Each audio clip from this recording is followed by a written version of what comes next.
Sam, Ya bos. apa khabar? Khabar baik sihat? Nak beli rumah landed. Landed. Bos gaji berapa? Gaji saya 1,700. 1,700. Ini landed tau. Harga RM750,000. Pelanggan dekat dengan RM2,000 lebih dah. Ah, Beli rumah kena ikut you punya kemampuan.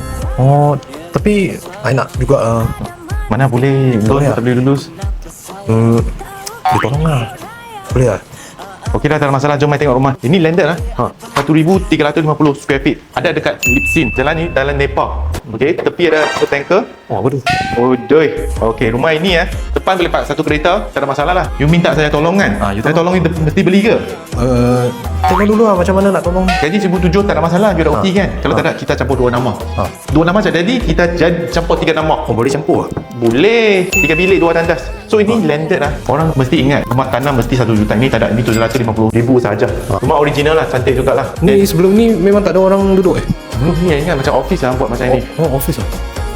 Okey, silihat tinggi. Ini rumah lama mesti ada punya. Ini apa ni? Ini tak berani saya lagi boleh buka tak boleh tutup mampu je. Oh, ini untuk buka rumah. Jalan belakang. Oh, jalan belakang. Besar juga. Okey kan?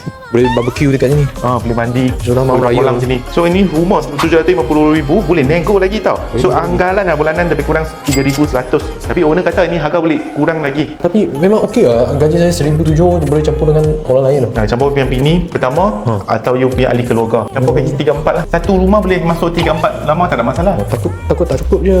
Tak cukup. Tak cukup tambah sampai cukup lah, betul tak? Oh betul bos. Lupa tanya, gaji bini kau berapa? Gaji bini saya 10,000.